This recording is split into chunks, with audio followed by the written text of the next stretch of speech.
Thank you so much to Squarespace for sponsoring this video. The last time I did a mid-year review video, I was at 90,000 subscribers. I had not done my room remodel yet. We were only about 4 months into the pandemic and it hadn't really started to affect me yet. All of that was bound to change. But so I sat down recently to do my 2021 review and I printed it out on paper because I like having things on paper. It feels more formal. Can you tell I've had 2 gap years and I'm starting to miss the structure of school? I've also prepared a mid-year review worksheet for you that you can download from the link in the description. As you're watching this video, I'll tell you when to pause it. You can fill out your own answers to the questions, and then by the end of the video, your mid-year review will be done. Like magic. Okay, so the first step is to list out all of your wins and accomplishments from this first half of the year. I think it's so easy to forget all of the good things that happened, especially when we've had such a difficult past year, that all of the good moments can just sort of fade into the background hum of stress and anxiety that we've had.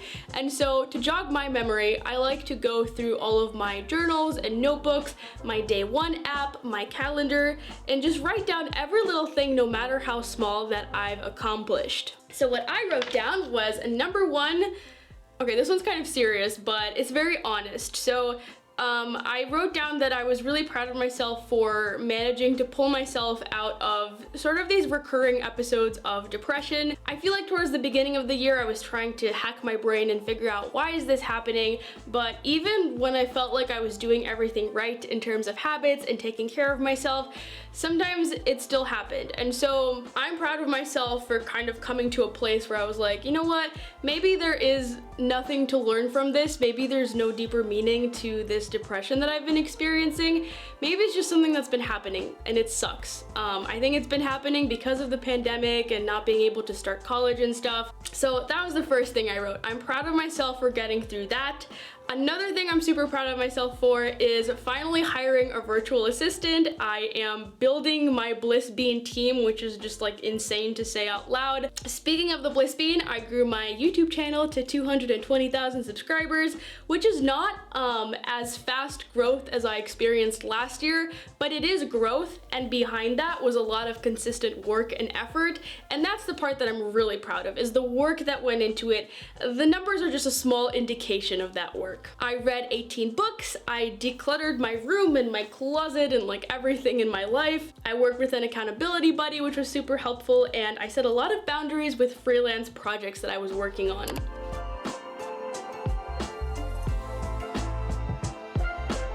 So this next category I titled Happy Moments and Bits of Gratitude. So I didn't do this last year, but I wanted to create a new category because not everything necessarily fits into wins and accomplishments. So what are the beautiful moments, coincidences, opportunities, etc. that happened to you this year? Again, you can look through your journal, your calendar, all that good stuff to try and jog your memory, and just make a big list. So just a sampling of what I have on my list. I discovered music by Grimes, and it has been a while since I so completely fell down the rabbit hole of discovering music from a new artist, so that was really fun. I wrote down going on walks with my family, getting my COVID vaccine. I had my first video hit 1 million views. That was really cool.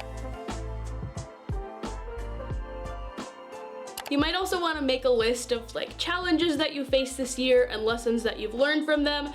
I don't do this because I feel like I already review that kind of stuff on a weekly and monthly basis, and I try to keep the vibe of the mid-year review super, super positive, but if you feel like that would be helpful, you can add that as an extra step. So my next step is looking at every area of my life and writing a short paragraph on how the last 6 months have gone and how I want the next 6 months to go. So for example, in the blogging/career category, I wrote, I've been uploading videos pretty consistently and I think the quality is improving. A lot of people have also been telling me that it seems like I'm better able to let my personality show on videos, which is good.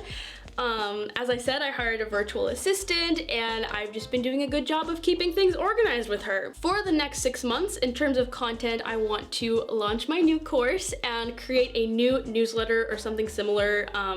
Not gonna share too much on that for the moment.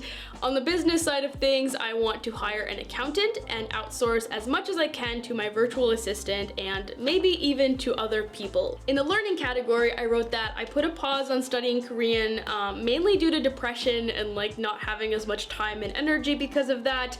Instead, I focused more on Spanish and really enjoyed my classes. I've read 18 books so far this year, and I've also been enjoying listening to some new podcasts. For the next 6 months, I want to get a lot better at my personal knowledge management. So I want to start using a note-taking tool where I can link notes to store my ideas.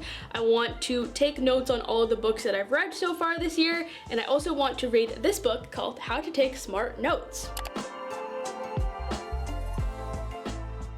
Thank you so much to Squarespace for sponsoring this video. If one of your goals for the second half of the year is to make a website or a blog or a podcast or a personal resume or anything, you already know where to go. If you've watched any of my previous videos, you probably know that you should go to Squarespace. Squarespace makes it super easy to make any type of website that you need because you just drag and drop the blocks, you pick your colors, you pick your fonts, and bam, you have a website. I think this is super important because a big reason why people don't go ahead and start their blogs or their YouTube channels or whatever creative project that they have is because they're intimidated by that learning curve in the beginning and by the amount of time investment that it will take. But if you use a drag and drop website builder like Squarespace, you have no excuse because to set up a blog, literally all you do is like you pick a template, you make a blog page, and then you make your first post. So it is perfect for beginners, but it also has so many customization options and different integrations that can help you if you are a more advanced user, and I would consider myself to be one. I've been using Squarespace since 2017. I don't need to hire a programmer or anything like that. I can just update my website myself and it grows as the Bliss Bean grows. So if you want to try a 1-week free trial, you can head to Squarespace and then you can use my code TheBlissBean to get 10% off your first purchase of a website or a domain. Alrighty, so the next step of your mid-year review process is to think about what is it that you want to do in the second half of the year. So I like to read through what I wrote when I was reflecting on each of the categories of my life, because usually I've already explicitly stated some goals. If not explicitly, then I can take what I wrote and kind of shape it into a goal. Generally, I don't push myself to come up with many other goals aside from what it is that I already wrote. Having too many goals just dilutes your focus, and so I want to focus on what was already on my mind when I was doing my reflection. You could upgrade what you wrote though. So for example, if in your blogging category you wrote that you wanted to start a YouTube channel, maybe the goal that you write is that you want to start a YouTube channel and upload 20 videos before the end of the year. That way you can't dilly-dally on it and you have to get started soon. So here are a few of the goals that I wrote. First of all, I want to build a second brain. There's like a certain corner of the productivity sphere on the internet where this is huge, so you might have heard of it already, but if not, there's this guy named Tiago Forte, and he has a course called Building a Second Brain, where he basically explains how to set up a system for storing all of your personal knowledge, your ideas, your writing, etc., so that you can then have very easy access to those ideas so that you can remix them, repurpose them, etc. Another goal of mine is to launch my course. That is happening in July, so keep an eye out for that. And I want to hire an accountant because I am very much out of my element when it comes to finance stuff. So for each of these goals, write them down and then write the very first step that you could take towards that goal. So for example, for my goal to find an accountant, my very first step is to just go online and find one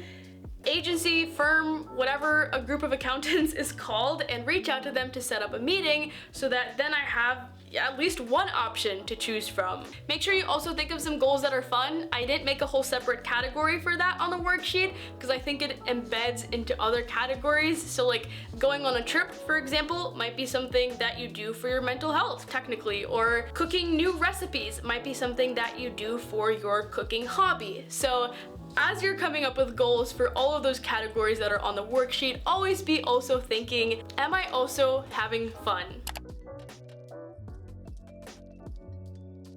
So after that, the last section of the worksheet is just these 6 boxes for you to get a big picture overview of the year ahead of you. It's not supposed to be a detailed calendar, it's just a summary to see what's coming up, which months are busy, what's the best time for me to work on each of these goals that I've written. For example, for me, I wrote that for the month of August, I'm gonna be in Europe. In September, I'm starting college. And so probably should not schedule too many things for August and September because I will already be quite overwhelmed. I wrote that the Building a Second Brain course starts in October, that I should try and find my accountant before I leave for Europe. So kind of putting all of your goals on a very rough schedule puts you light years ahead of just having a list of goals with no dates attached to them. Because if you do that, you're gonna be tempted to leave all of them for the end of the year, and then we all know what's gonna happen. They're not gonna happen.